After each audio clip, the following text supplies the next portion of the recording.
I had always been told I looked like my mother, Annabelle. She had the same golden hair that caught the sunlight and the same sharp, ice-blue eyes that could cut through steel when she was angry. But there was something softer in my reflection, something people always said was other. I didn't know what that meant until the day I met Daryl, the man who had always been a phantom in my life, a name I wasn't even allowed to whisper aloud. For 19 years, Mom raised me alone. Her explanations about my father were vague at best. He's not someone we need in our lives, Lola, she'd say, brushing off my questions with a tension I didn't understand. But I was persistent. I wanted to know. Every child wants to know where they come from, don't they? And yet, every time I broached the subject, she'd shut it down so firmly that I eventually stopped asking. It wasn't until I turned 18, legally an adult, that the rebellious embers inside me flared up enough to act. I wrote a single post on social media, a shot in the dark, looking for my father. His name is Daryl Hayes. Please contact me if you have information. Within hours, my inbox was flooded. Most were dead ends or trolls, but one message stopped me cold. Lola, this is Daryl. I've been waiting for you to find me. The world tilted. I stared at the message, rereading it until the words blurred. My heart pounded, excitement and fear twining together in a chaotic storm. Could it be him? Could this be real? There was only one way to find out. When we finally arranged to meet, I didn't tell my mother. She'd never understand. Daryl suggested a park halfway between my town and his. It was an hour's drive, but it felt like a lifetime. My hands trembled the whole way, and when I arrived, I saw him sitting on a bench under a towering oak tree. He didn't look how I imagined. He was lean and weathered, the kind of man who carried his years in his eyes rather than his body.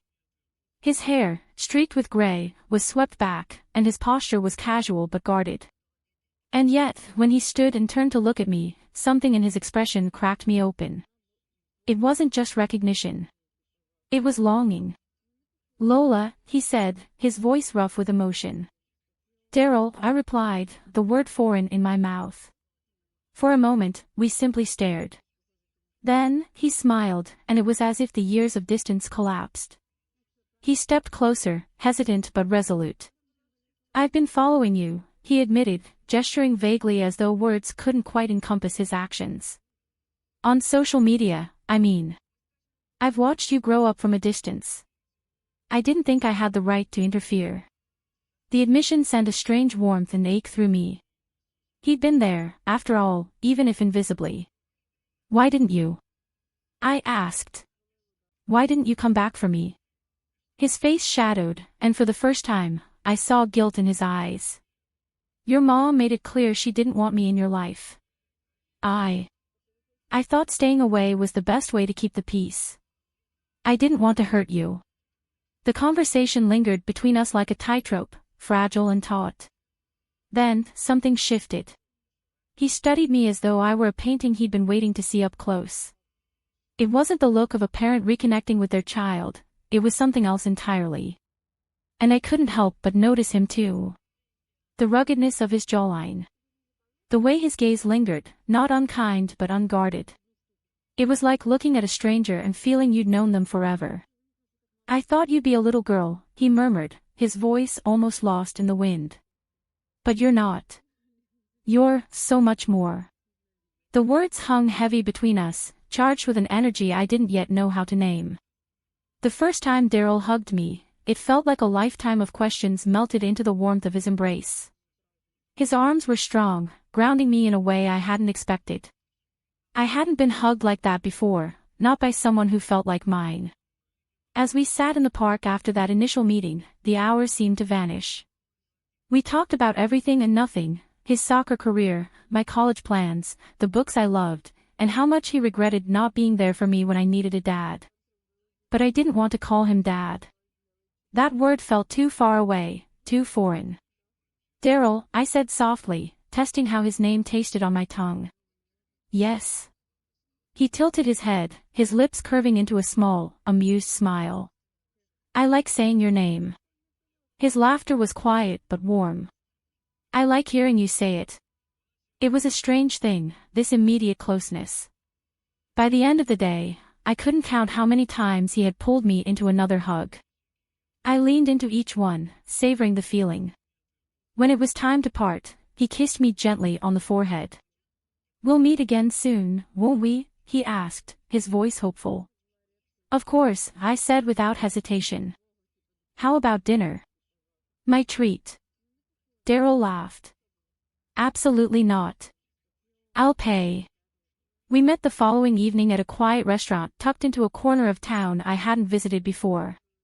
Over plates of seafood and glasses of white wine, I felt lighter than I had in years. "Have you ever been to Spain?" I asked, spinning the stem of my wine glass. "Spain?" Daryl arched a brow. "Once, years ago." "Why?" "You should go again," I said, a sly grin forming on my lips. "With me. There's this resort I've always wanted to visit." Daryl blinked in surprise, then laughed. "You're serious?" "Completely." For a moment, he seemed to weigh the idea, his eyes softening as they lingered on me.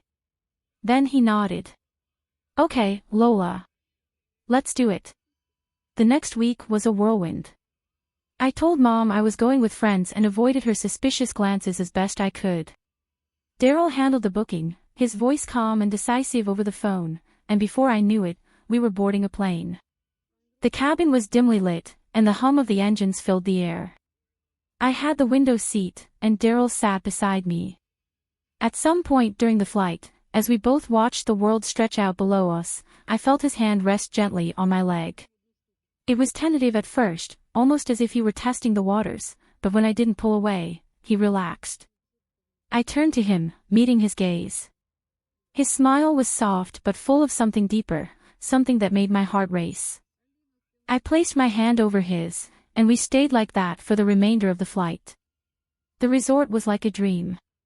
White sand beaches stretched endlessly under the sun, and the clear blue water sparkled like crystals. Daryl and I quickly fell into an easy rhythm. We spent our days swimming and lounging by the pool, stealing moments that felt stolen from another world. "You're going to burn if you stay in the sun like that," he teased one afternoon as I stretched out on a lounge chair. I laughed, lifting my sunglasses to peer at him. "You're not my dad, Daryl."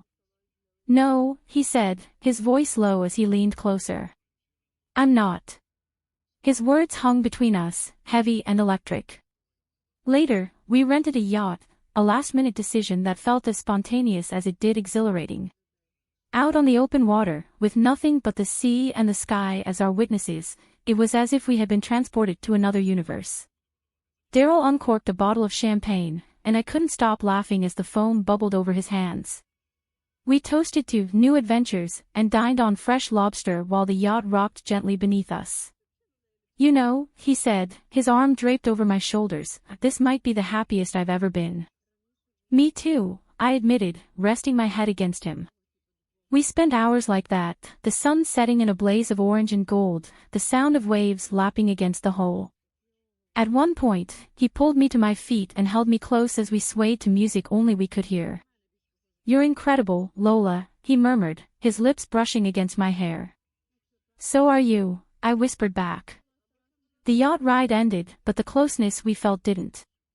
As we headed back to the resort under the starlit sky, I couldn't shake the feeling that we had crossed a line neither of us wanted to retreat from. For the first time in my life, I felt completely seen, completely alive. And I didn't want it to end. The villa we rented was a secluded paradise, hidden amidst lush greenery with a breathtaking view of the ocean. The walls were whitewashed, and the windows framed the horizon, making it feel as though the sky and sea were our personal canvas. It was here, away from prying eyes, that things shifted between Daryl and me in a way neither of us had anticipated. One evening, after a long day of exploring the local town and lounging by the water, we sat on the terrace overlooking the beach. The air was warm, carrying the faint scent of salt and hibiscus, and the sky was painted in deep shades of purple and orange. Daryl poured us each a glass of wine, his movements slow and deliberate, and then he sat beside me on the cushioned bench. "You look happy," he said, his voice soft as his eyes lingered on my face. "I am," I replied honestly. I think I've never been happier. He smiled, his gaze full of something I couldn't quite name but felt down to my core. Then, he reached over, brushing a strand of hair away from my face. His touch was light, almost hesitant, but it sent a shiver through me. Lola, he murmured, leaning closer. Yes. My breath hitched as his hand lingered against my cheek. I need to know if this feels right to you, he said, his voice heavy with emotion. Because I can't seem to stop feeling this way. Instead of answering, I leaned forward and kissed him.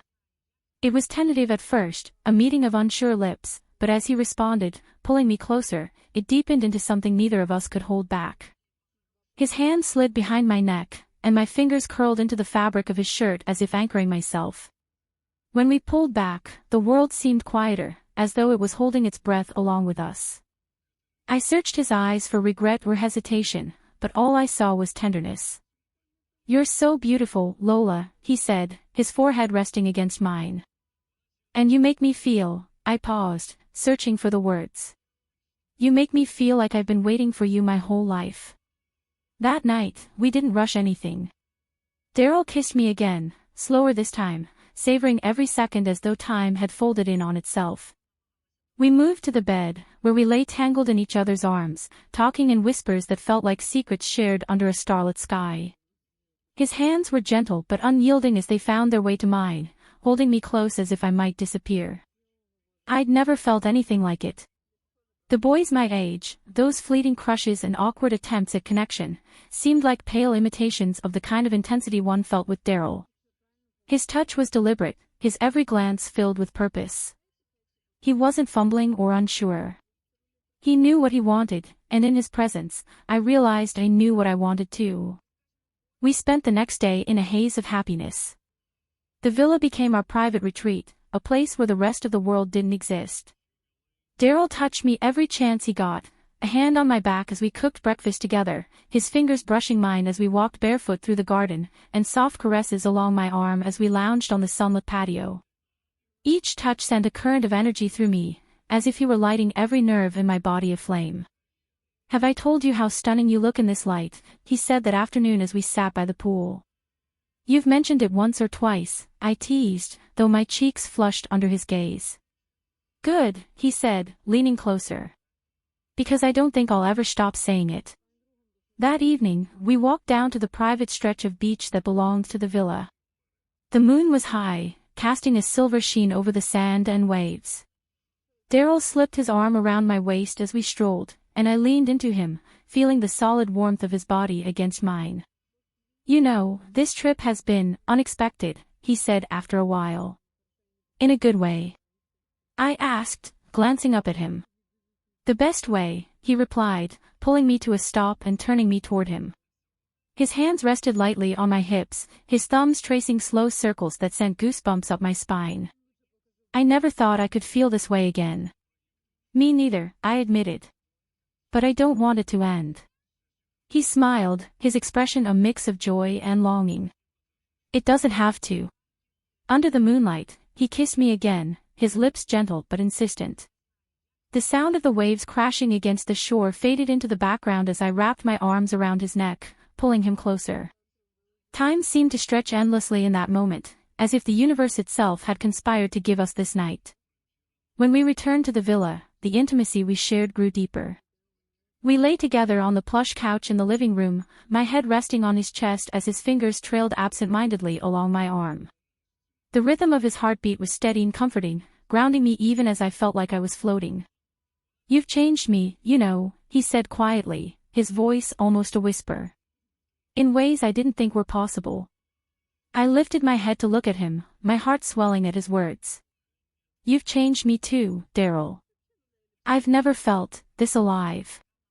He kissed me then, slow and unhurried, as though we had all the time in the world. And maybe we did. In those moments, it felt as if nothing could touch us, as if we existed in our own little bubble of happiness and connection. Returning from Spain felt surreal, as if we were stepping out of a dream and into a world that didn't yet understand the love we had found. The villa, the sunsets, and the quiet moments shared on the beach were now memories, but the bond we had built remained unshaken. I didn't want to go back to pretending or living a life that felt incomplete. Neither did Daryl. You know, you don't have to go back to living the way you did before, Daryl said one evening after our return, as we sat on the back porch of his house. The stars were faint against the city's glow, but I could still feel the vastness of the sky. I want you to stay here with me. The thought thrilled me and terrified me all at once. I'd have to explain things to Mom, I said, hesitating. She thinks I'm moving to another city to live on my own. Let her think that, Daryl replied, his tone resolute but gentle. We don't owe anyone an explanation for how we feel. This is our life, Lola. And he was right. I told Mom that I had found a perfect little place in the city where I could start fresh, and she didn't question me further. Maybe she believed I needed my independence, maybe she thought it was time to let me go. Either way, I packed my things and moved into Daryl's home, our home, the very next week. Life with Daryl felt like something out of a storybook. He encouraged me in ways no one ever had, pushing me to dream bigger and bolder. I had always loved makeup and skincare, transforming my friends' faces for fun in high school and college, but it had never occurred to me to turn that passion into a business. You have the talent, Daryl said one evening as we brainstormed over takeout in the kitchen. Let's make it happen. With his support, both financial and emotional, I opened a boutique beauty studio in the heart of town. It was a cozy space with soft pastel walls, gilded mirrors, and vintage chandeliers. The work was hard, but it was fulfilling. Watching clients leave with a new spark of confidence made every late night and early morning worth it. Daryl was my rock through it all. He'd stop by the studio with coffee, fix things when they broke, and remind me that I was capable even on the hardest days. He was more than a partner, he was my foundation. I love seeing you in your element, he told me one afternoon as I worked on a client's bridal look. You light up when you're doing what you love. I have you to thank for that, I replied, meeting his gaze in the mirror. He smiled, that easy, warm smile that had become my anchor. No, Lola. This is all you. 2 years after Spain, our love deepened in ways I hadn't thought possible. Every day felt like an adventure, even in the quiet simplicity of ordinary life. We cooked together, walked hand in hand through parks, and spent evenings wrapped in each other's arms, talking about everything and nothing. When I found out I was pregnant, I was equal parts shocked and overjoyed. Daryl, I whispered one morning, holding the test in my hand, my heart pounding. I'm going to have a baby. His reaction was immediate and full of emotion. He pulled me into his arms, laughing and crying at the same time. We're going to be parents, he said, his voice thick with wonder. Lola, this is the best news of my life. The pregnancy brought us even closer. Daryl was by my side every step of the way, attending every appointment, reading parenting books, and talking to my belly as though our son could already hear him. Liam, he would say softly, his hand resting on my growing bump, you're going to have the most amazing mom. Liam was born on a rainy spring morning. As I held him for the first time, his tiny hand grasping my finger, I felt a surge of love so powerful it brought tears to my eyes. Daryl sat beside me, his arm around my shoulders, and together we marveled at the little life we had created. You did this, Daryl said, kissing my forehead. You're incredible. We did this, I corrected him, leaning into his embrace. Together. The years that followed were a blur of joy and chaos, the kind that comes with raising a child. Liam was a bright, curious boy with Daryl's warm eyes and my mischievous smile. Watching Daryl with him melted my heart, he was patient, kind, and endlessly devoted. Whether it was helping Liam take his first steps or teaching him to kick a soccer ball, Daryl poured his whole heart into fatherhood. At night, after Liam was asleep, we'd sit on the porch with a glass of wine, reflecting on how far we'd come. Do you ever think about how this all started? I asked one evening, my head resting on Daryl's shoulder. All the time, he admitted. Meeting you, loving you, it's changed everything. Sometimes it feels like a dream, I said, lacing my fingers with his. Like this kind of love shouldn't even be possible. He turned to me, his eyes full of the quiet intensity that still made my heart race. But it is, Lola. And it's ours. Our life wasn't traditional, but it was ours. It was built on trust, respect, and a love that knew no boundaries. We didn't care what the world thought or what rules we were supposed to follow. We had each other, and we had Liam, a reminder of everything we had fought for and everything we had to cherish. And in the end, that was enough.